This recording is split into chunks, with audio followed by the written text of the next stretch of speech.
Hey, everybody, welcome to another episode of the Collards Curry Podcast. And we are back for another conversation this week around fun, focus, which is mental health, and faith. So how do you want to start this week? I got to thank everybody for listening. My bad. Yes, of course. My bad. Thank you guys so much for all the support. Yeah, listening to the podcast. Yes. You've been hanging out on the social media thing, Buzzsprout, iTunes, Apple Podcasts, YouTube, wherever you hang out, engage in the content and share. We really appreciate it. We really, really appreciate it. And keep doing it. And if you have some things you want us to discuss on the podcast, leave a comment under this video on YouTube. That's probably the best place to do it. Yeah, Collards and Curry on YouTube is the best place to do that. All right, so our discussion for this week, how do you want to start? Well, we usually start with fun, right? So you want to start there or faith? Let's start with fun. You tried to dress like me this week. They can't. If you just listen to the podcast, you can't see this. If you're watching a YouTube video, you kind of see what we're talking about. Come on, let's be truthful. Who had on the shirt first? You had on. See, you might have had on the shirt first, but I had a thought in my mind of a shirt that I possibly wanted to wear, and it was gonna be my Mandalorian t-shirt. Really? Yeah. Okay. My name is Elizabeth. I'm from Knoxville, Tennessee. Stop. Yeah. Okay, let's stop. Yeah, so.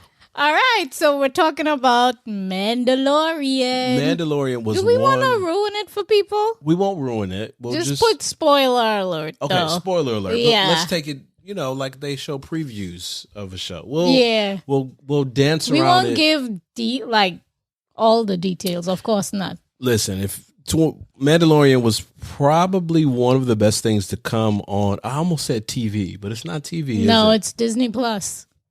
One of the best things to come on a streaming device in 2020 was the show Mandalorian. Now, if you don't know anything about Mandalorian, the Mandalorian is part of the Star Wars universe. Now, I know I said Star Wars, and some of you were like, I can't do it. I watched them old movies. Listen, Mandalorian isn't it. You can watch it by itself. It's you don't. Yeah, it's standalone. Yeah, it's integrated into the Star Wars universe. But if you don't know anything about Star Wars, you'd still be fine. Enjoy. Yeah, and especially if you like westerns. Yeah, and kung fu movies. Yeah.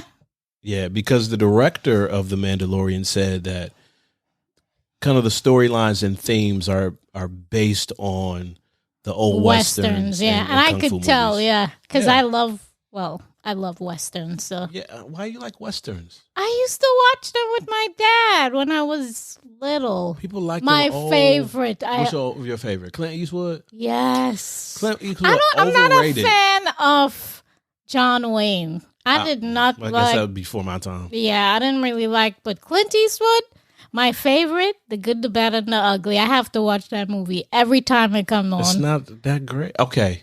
All right. That's my personal opinion. All right. I only like... And they call me Trinity, I think was the name of the other one. I only like 1.5 Western movies. Which one? Tombstone.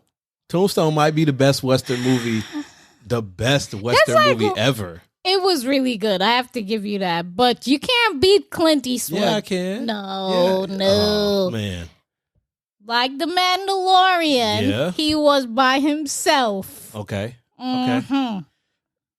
Tombstone, you had how many brothers? Hey, we coming with squad. You don't want to see the squad? Listen.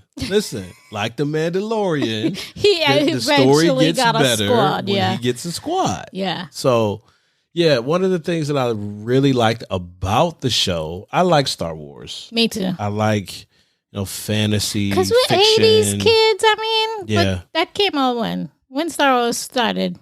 70s. I don't know. It's old. It's old. Yeah, it's pretty. And old. there's been so many different iterations and different strands of the Star Wars universe. But I like Mandalorian because you didn't have to know anything about Star Wars to enjoy it. Mm-hmm. I think they did a really good job of integrating the elements of the Star Wars universe. They did. And the character development.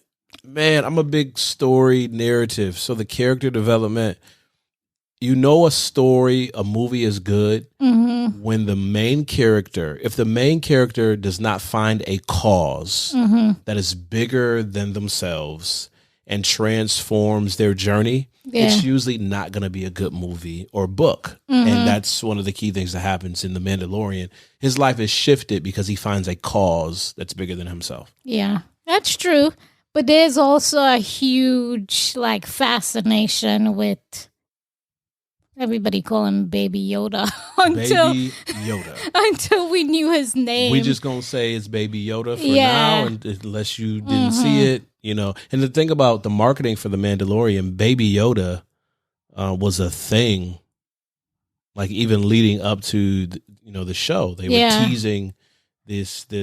I mean, they didn't even make the product, and it had sold out already. Yeah. So. Yeah, everybody was just super excited because, you were, as a Star Wars fan, you're obsessed with Yoda. So, Baby Yoda, oh my goodness. Yep. It was just renewed for everybody. Now, we're not ruining it for you. If you have not seen The Mandalorian, you can check that out on Disney+. If you do not have access to Disney+, somebody got cousin, nephew, grandma, somebody who just got a Verizon account. They got access to Disney+. So you want to check it out. I guarantee you it will be worth it. If you like good stories, good movies, some of y'all like trash movies and trash stories. This is not, we got babe. Come on now. Some of y'all struggle with You back with the trash word there. Yeah, you gotta, potluck is trash. Some of y'all, if we're sitting trying to find something to watch on Netflix, you don't get an option. Like, we're not going to take any of your suggestions because you're going to pick a trash movie. So if you like trash stuff, you're not going to like Mandalorian because it's high quality. It is high quality through and through. You sound like a number one fan over there. But yeah, the show is good. You're in the house. You're probably the number one fan. I'm number two. You think so? Oh, yeah, absolutely. No, I think you beat me out, babe. You think so? I don't know. The kids might beat us out because they're super fans.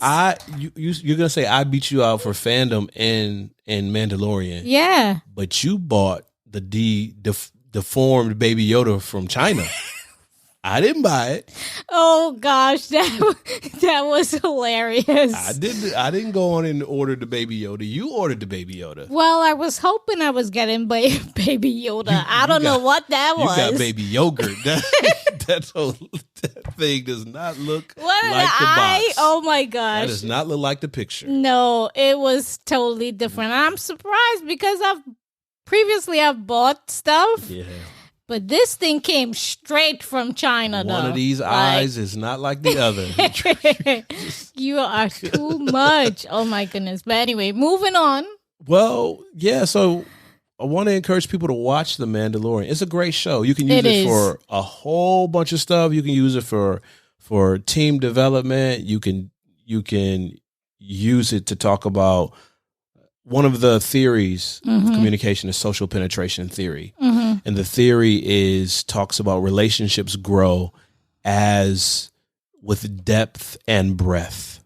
So depth is how deep you go on certain topics, and then breadth is the number of topics that you talk about.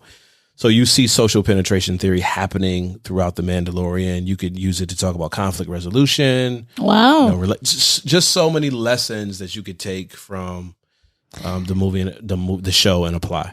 I definitely think the character shows major vulnerability because he starts off as this pretty he's a solo act, yeah, and eventually he gets Baby Yoda and you see a much softer side of him. Yeah, he's solo, really like flat emotionally at the beginning.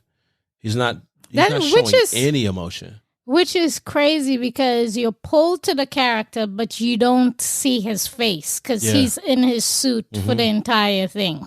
Which is interesting because when we talk about, and we were shifting over to the mental health piece, the focus of this podcast episode, a lot of us do that. Yeah. So for as much as we saw about The Mandalorian, right? as much as we saw him fight and his cool tech and this code that he lives by and this philosophy that guides his life. My favorite thing to hear him say. What's that? This is the way. This is. No, besides him, that one lady. This is the way. Oh, my Lord. Yeah. Every time you hear it, you're like, that's so cool. Yeah. Yeah. And he's a part of a culture that says in order for you to keep up your oath or commitment to our cause, you can only be vulnerable with people to a certain level. Yeah. And that includes you can't show your face. Yeah. And a lot of us live like that. We live as Mandalorians. We got all this stuff we want to show the world, all these gifts and all these talents and all this direction for other people. But we don't show people who we really are. Yeah. I mean, it's tough, especially say when you new in a relationship or you start dating someone. Listen. We've been there. Many times, people show up as not themselves. Yeah. So it's a tough thing to navigate, I think, especially when you're first starting to get to know someone. It's a big thing. I mean, at what stage in the Why relationship? Are you laughing? Because I'm about to throw you a curveball. And I know you're not ready for it. At what stage in the relationship development process are you comfortable with passing gas? Oh my! Really, babe? I told you I was going to throw you a curveball. Well, this didn't happen. What? We've been married how long now? 13 years going on 14. And this only happened when? I don't know. I think it was last year. What? Why are you making that face though? Listen, I started blazing it early. The gas was coming out after I knew we was going to be together. Please don't for a while. Remind me. Listen, it is what it is. But I really don't think people want to know about my gas. So. No. They don't want to know about mine either. But some people are laughing now because they think I'm dating a person. Yeah. Man, have I passed gas around them? And it seems like a silly thing. It does. But it's not. So passing gas is a normal bodily function. But for some reason, we don't feel comfortable enough, vulnerable. So you would say I wasn't vulnerable with you. That was, all right, so let's talk about this, all right? So what made you say, man, I got gas? I'm in the hot seat in this episode? Really? No, I'm just saying. About gas? Wow. This is not about gas. It's about gas is a metaphor. It's okay. What made you say, you know what, I'm gonna go upstairs into the upstairs bathroom in the master bedroom and turn on the fan. Turn up the volume on my phone. Put on the fan, yeah. Yeah. Put on the water. Cause it's like you're taught a lady doesn't do that in the presence of a man. I mean, yeah. My mom, she never did that around I shouldn't talk about my mom. Yeah, let's not talk about that. Yeah. Nope. No, She listening I'm not all the way gonna from bring Trinidad right now. my mom into this conversation. Don't do it. But yeah, at least West Indian women, to be proper. Okay. The British influence, to be proper, you don't do that around men per se. How long does that last? Okay, so, dating, right? So the dating piece, and some people say apparently it's lasted 13 years, right? So the dating piece, at the point that you believe the relationship is going to be serious, at what point do you say, okay, they just going to have to hear me pass gas? I don't know. I guess for each person, I think it depends on how, your family you were brought up. Yeah. How, I guess, the environment was. Like, my mom and dad just did this freely. So it's a normal thing for us. Yeah, that's true. There was back when we used to watch Blackish. Like, it was like for like half a season or a season. We didn't watch it a lot, but I remember an episode of Blackish where I don't even remember. I don't even know the characters' names. That's how bad I am. Please don't try to take my card. All right. Where the wife grew up in a home that was, I guess the home was free spirited. So people would walk around without clothes on. Yeah. And the husband he lived in a home where everybody covered up. And, you stay under your clothes no matter what's happening, even in your own room when you stay under your clothes. And just to see just the different styles of responding. And there was I think a scene they were in the bathroom together, and he's all covered up and she's nodding. He's like, "What are you doing?" And she's like, "What do you mean? What do you mean?" Yeah. So just the different ways you are nurtured to respond. So for your family, it was a free-for-all. Nah, it wasn't a free-for-all. I'm not trying to implicate nobody in my family because my family listens to the podcast too. But we have some free-spirited people in our family who don't have any problem releasing what is built up. So since you threw me a ball, right? A left curve. It was a curveball. Yeah. Tell me, what's the term you use for passing gas in your family? What you say? Not that I say. Not that I say this. This is said in my family. Okay, let me hear. I'm not gonna say who started this phrase, 'cause that's neither here nor there. Which is an interest. It's interesting that cultures have names for these things. Because sometimes, man, you eat some beans or taco or some gassy food. So give it to us. What's the name? You just have What's to. the term? You just have to bust one of those bullets. It's in there. You gotta let it out. You gotta let it out. Okay. This episode definitely went somewhere It went left. Yeah. But we're still talking about vulnerability. Vulnerability. So it's a natural part of life. So, yeah, it was good. Because you had no problem burping. Yeah. Burping was different. Early in the relationship. Because we always have this argument. Burping is not as nasty as passing gas. So okay, yeah, I'll go with you on that. But it's still not. So burping doesn't fall under the ladies don't do this category. It didn't really. Okay. But I'm sure for some families it would. Who created this rule book? Like it was you know ladies don't pass gas, but if they got to burp. And you got to burp a certain way, like in your hand. How do you burp? Listen, there's some times that the which I do. Sometimes I don't even have time to put that. Why are you looking at me like that? People who are only listening can't see how I'm looking at you right now. Oh my Lord! So it's interesting to really talk to people or even discuss at what stage certain things happen in relationships, because like we were talking about the Mandalorian, there were some pivotal moments where he had to make a choice how much he was going to reveal of himself to the people around him. And I think a lot of us struggle in our relationships because we weren't taught early on how to navigate vulnerability. And sometimes when we feel people getting too close, we push them away, which is crazy when you think about the context of relationships where we I guess you can make this argument either way when we talk about sex, where we sometimes treat sex as a less intimate thing. So I'm willing to have sex with a person, but I'm not willing to pull off the mask and show them who I actually am. Yeah.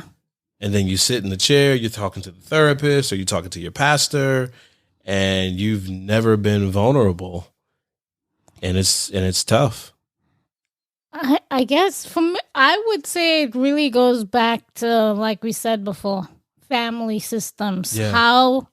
how you were nurtured in your family. And for many of us, I mean, you're taught, oh, don't show this side or don't reveal this to people because then people will talk. So you tend to keep yourself closed in.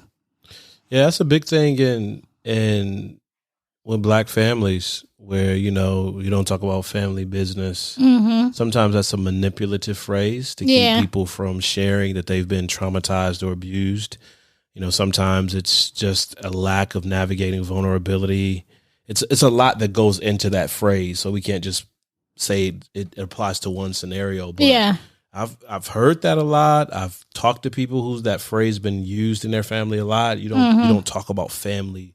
I would say, going off of that, I would say that vulnerability, many times we think it's just letting free, but I believe it's an environment that you can trust, where you can be open. So you're not just going, like many of us, we go on social media, let me be vulnerable, let me be transparent.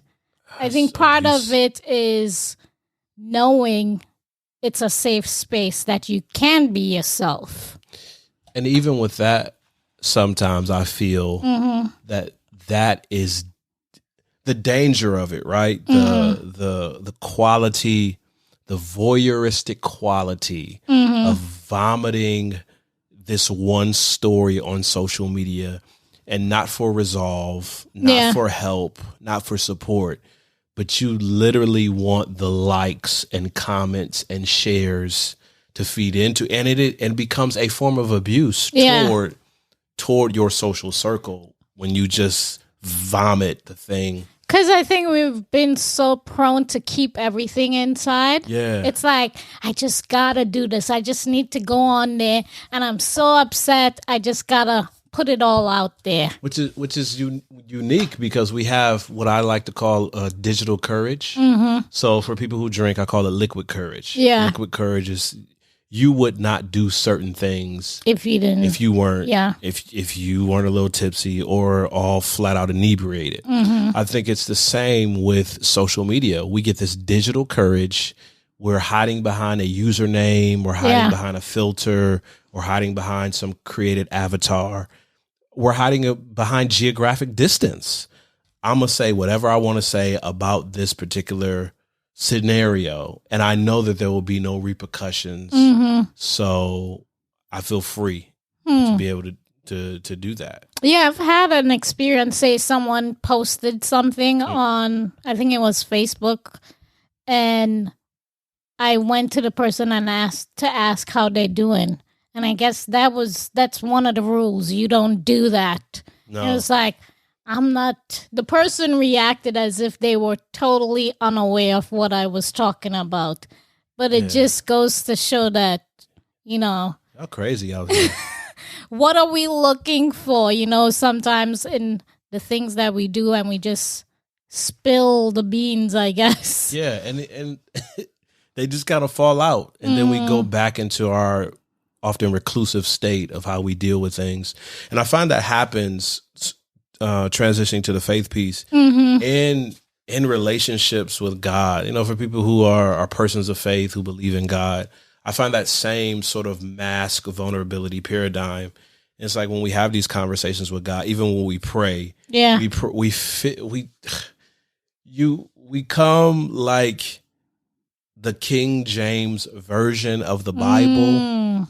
Is the very proper. That's the style in which you need to have conversations with God, as if that's like these eloquent phrases or semi-eloquent phrases that we hear people vomit out. We think that's the key to talking with God. And even in all of those phrases, we never leave any room for honest conversation. Yeah. To just talk freely with him and be. I think one of the things we find ourselves doing is that person we portray ourselves to be in church, we try to take that to God. Not remembering, that he knows everything that you do. Yeah. So it doesn't make sense. One of the books that we loved, I would say, would be a good thing to mention now. Charles Stanley, Emotions right? by Charles Stanley. Emotions. Such a great book. I read that book twice. It was so good. Yeah, I'll put the link in the show notes to Emotions by Charles Stanley. Very, very, very good book. Yeah. I would suggest anyone to read it. Mm-hmm. You know, it really brings to mind the type of relationship you would want to have with God, that where there isn't a shield up, you know? Yeah. Many times we try to put that barrier up. So kind of like I'm trying to get real biblical, the children of Israel, and you know, they're like, that's a little too close for me, God. Mm-hmm. Let's have Moses talk to you. So I think many times we try to do that. Yeah, we see that a lot in where you have somebody who is quick to maybe say, hey, can you pray for me? Yeah. I always tell people, if somebody asks you to pray for them, pray with them in that moment. Yeah. Because for some people, maybe because of fear of vulnerability or fear of inadequacy, or maybe something they're struggling with, or even how they were taught or dealing with something, you feel like, well, I can't really have a conversation with God, so I'm gonna let somebody have it on my behalf. Or I'm trying to leverage my perception of their relationship with God. Yeah. Like, they good. They holy. They pray. They look like they churchy. So I'll let them have the conversation for me, because, you know, in my condition, I can't really talk to You God. know, that's one of the things that I've become more aware of, saying that to people, because I feel many times in the past I've made myself to be a liar, because I'll say it. I'll pray for you. Yeah. And I don't really do it. It's just become something, a phrase that we say. So I've made it a point now to do better, you know, because in the past, man, it was just something we say, you know, to the person to make them feel like we're thinking about them. It's like when you're on the phone, or maybe you go to the grocery store and the cashier says, have a good day. Yeah. And you're like, you too. Like, you know, they could probably say anything and you'd be like, you too. Yeah. I found myself doing that too. I think we say those things because in that moment, a moment of vulnerability, we feel like we have to fill the moment with something and kind of make it okay for them. Yeah. Like, we think, you know, it's going to make them feel better that if we say that, even if we don't plan to do it, that they will feel, you know, they'll have some sense of comfort. Or we're responding to how we think they're going to respond because we don't want to process the emotions we feel when they share with us what's going on. Yeah. So we just try as much as we can to escape being vulnerable, sometimes even with ourselves. Yeah. Yep. All right, so we're at the end of this episode, and we survived. Yeah, it's an interesting episode. Very, very interesting. Gotta find a catchy title for this one. I have an idea what he's gonna say, but it's gonna be something with gas, I'm sure. Well, if you're listening, you already know what I'm going to say. So